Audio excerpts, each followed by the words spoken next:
Everything just shifted beneath your feet. Major Supreme Court ruling. The Supreme Court will be taking up a gun rights case. Members of the Senate are focusing on gun rights in the wake of the Supreme Court's Bruendecision. Whether you're armed, whether you're trained, whether you hold the Bill of Rights sacred, a bombshell Supreme Court verdict just redefined your reality.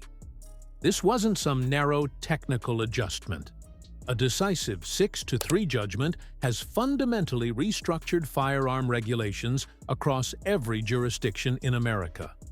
Permit protocols, training obligations, verification processes, constitutional protections, the entire framework experienced an earthquake-level transformation. This goes beyond news cycles. This is ground zero. And walking into tomorrow without understanding these updated standards could leave you dangerously exposed when seconds count. So lock in that subscription now. Stay vigilant, and we're dissecting every single provision, point by methodical point. Because ignorance carries consequences you cannot afford. Wines of Thought ensures you stay ahead of the curve. Always. Section 1. The landmark 6-3 verdict that ignited the powder key G. When the Supreme Court delivered its 6-3 judgment, the impact reverberated like a detonation. This wasn't merely case resolution, it generated seismic disruptions throughout firearms jurisprudence nationwide.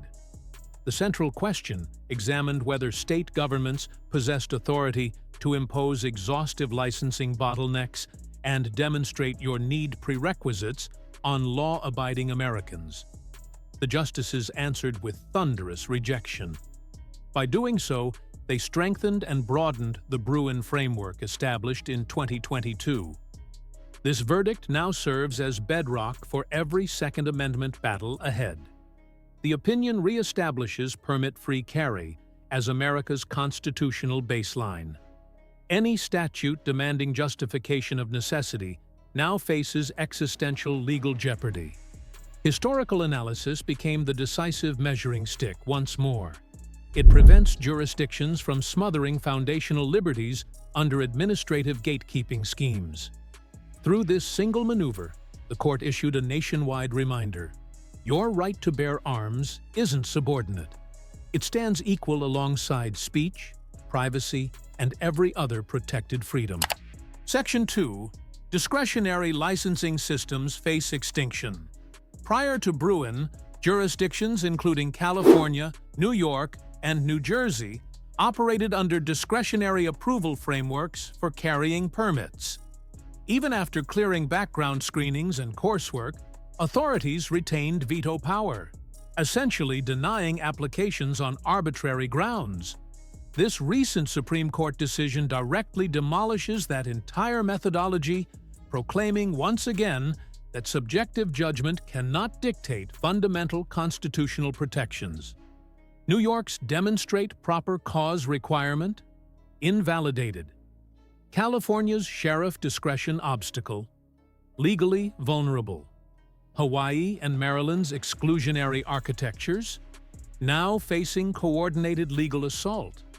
Federal courts must henceforth identify genuine historical parallels, not contemporary political preferences. States confront inevitable legal accountability. Reform your statutes, or watch federal judges dismantle them systematically. For responsible gun owners, this guarantees your constitutional protections transcend arbitrary county boundaries. Section 3. Processing delays are now legally suspect.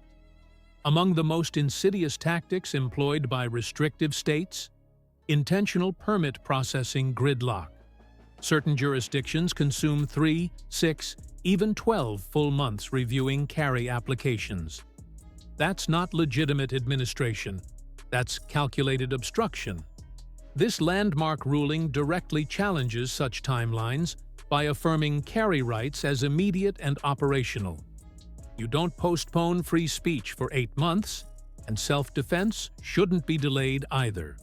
Appellate courts are now scrutinizing permit issuance delays as potential constitutional violations. Denying prompt access gets classified as impermissible burden on core liberties. Legal challenges have already launched in Illinois and Massachusetts. Expedited preliminary injunctions are being pursued to compel state compliance immediately. The calendar itself just became anti-rights legislation's worst adversary. When a state deliberately stalls, expect judicial intervention, swift and severe. Section 4. Mandatory training prerequisites. Under constitutional attack, gun control proponents consistently champion extensive training mandates as pathways to restricting carry accessibility. But the court's examination extended beyond licensing alone. Justices also evaluated whether compulsory classroom hours, live fire demonstrations, or costly certification bureaucracies could suppress constitutional carry. The conclusion? If historical precedent didn't require it, modern impositions face constitutional vulnerability. Contemporary training mandates are being measured against founding-era standards. Courts are striking down regulations lacking 18th or 19th century equivalents. This impacts Maryland, California, Connecticut, and numerous states with intensive requirements. Ongoing litigation challenges expense structures, wait durations, and certification complexity. Let's be clear, training itself isn't problematic. The issue is government weaponizing training as a rights denial mechanism, particularly through $500 courses and 6-week queues. Section 5. Background verifications must be instantaneous. The court's ruling preserved background checks, but delivered pointed warning. They must operate rapidly, fairly, and uniformly. Delays stemming from NICS database glitches, perpetual pending classifications, or state-level administrative logjams now risk violating the prompt access mandate. This fundamentally reverses presumption burdens. Citizens needn't establish innocence proactively. Systems must establish disqualification rapidly. NICS reviews extending beyond 3 business days face heightened judicial scrutiny. States layering supplementary verification hurdles encounter constitutional challenges. Firearm retailer holds based on discretionary concerns, potentially unlawful. Programs like California's 10-day waiting period and Washington's purchase permit delays are undergoing legal reassessment. The directive is unambiguous. Background systems must be efficient mechanisms, not punitive obstacles. When systems cannot deliver timely determinations, they cannot legitimately gatekeep constitutional rights. Section 6. Training requirements. Face systemic collapse. For years, states have constructed elaborate mandatory training prerequisites for carry permit eligibility. Following this ruling, that entire conceptual framework confronts serious legal peril. The court signaled that excessively burdensome preconditions, even when marketed as safety protocols, may violate constitutional boundaries when applied too broadly. States like Maryland and New York mandate up to 16 hours of instruction. These could be deemed excessive. California's labyrinthine multi-phase process might face judicial rollback. Some jurisdictions may transition from mandatory training to voluntary recommendation models. The ruling crystallizes one principle: rights cannot hinge upon bureaucratic obstacle courses. Governments cannot erect arbitrary barricades between citizens and constitutional protections. That's the transformative message here, and it's already triggering legislative upheaval nationwide. Section 7. Background check systems face renewed scrutiny. While the ruling maintains background checks, it forces courts to interrogate whether universal screenings, waiting intervals, or discretionary approval schemes possess legitimate historical justification. Several justices observed that America's founders imposed no preemptive screening to exercise constitutional liberties. Background checks delaying purchases for weeks may now encounter challenges under this strengthened standard. Federal waiting periods could face constitutional review if deployed abusively. The pathway is now open for litigation, arguing current frameworks aren't genuinely safety-focused. They're slow-motion denial mechanisms. Under this decision, governments require robust historical evidence to sustain these policies intact. Section 8. Federal authority versus state power. Who prevails? This ruling intensified ongoing debates.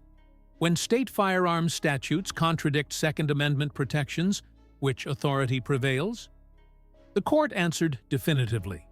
Constitutional rights don't evaporate at state borders. States continuing to enact restrictive legislation now risk immediate federal judicial correction. Even federal policies face examination under identical originalist standards. Anticipate accelerated case pipelines to the Supreme Court, with this decision functioning as legal benchmark. The power dynamic is shifting, not theoretically, but through real-world litigation flooding court dockets weekly. Section 9. Bruen 2.0. The precedent reinforced. You considered New York State Rifle and Pistol Association versus Bruen groundbreaking? This new decision amplifies and solidifies it. Bruen established that governments must demonstrate laws align with historical tradition. This ruling fortifies that standard, complicating state efforts to manufacture contemporary restrictions. Laws must now survive rigorous scrutiny through originalist constitutional interpretation. The Bruen test transcended guidance. It's become judicial fortification. Every subsequent case receives judgment under this precedent, and any state statute failing to meet it operates on borrowed time. Section 10. What comes next? This isn't merely a legal milestone, it's a cultural recalibration. Gun owners, legislators, advocates, everyone's recalculating strategic direction. Nationwide litigation is being filed using this ruling as foundation. Pro-rights states are expanding permit-free carry, while restrictive states scramble frantically. The ATF's response will be monitored intensely, especially following recent regulatory overreach. Expect legislative proposals. Expect courtroom challenges. Expect transformation waves across both red and blue jurisdictions. The Supreme Court didn't merely issue an opinion. They initiated the opening salvo in a constitutional revolution. This battle is just beginning. The Supreme Court has communicated with unmistakable clarity. Rights don't require government permission slips. And evidentiary burden now rests squarely on governmental authority to justify restrictions. For decades, gun owners played defensive strategies. But following this ruling, momentum is reversing. If you value authentic journalism, legal accuracy, and staying strategically ahead, hit that like button for wins of thought. More confrontations are approaching. More victories are achievable. And this time, we're advancing forward. Stay sharp, stay informed, and always stay free. We'll see you in the next one.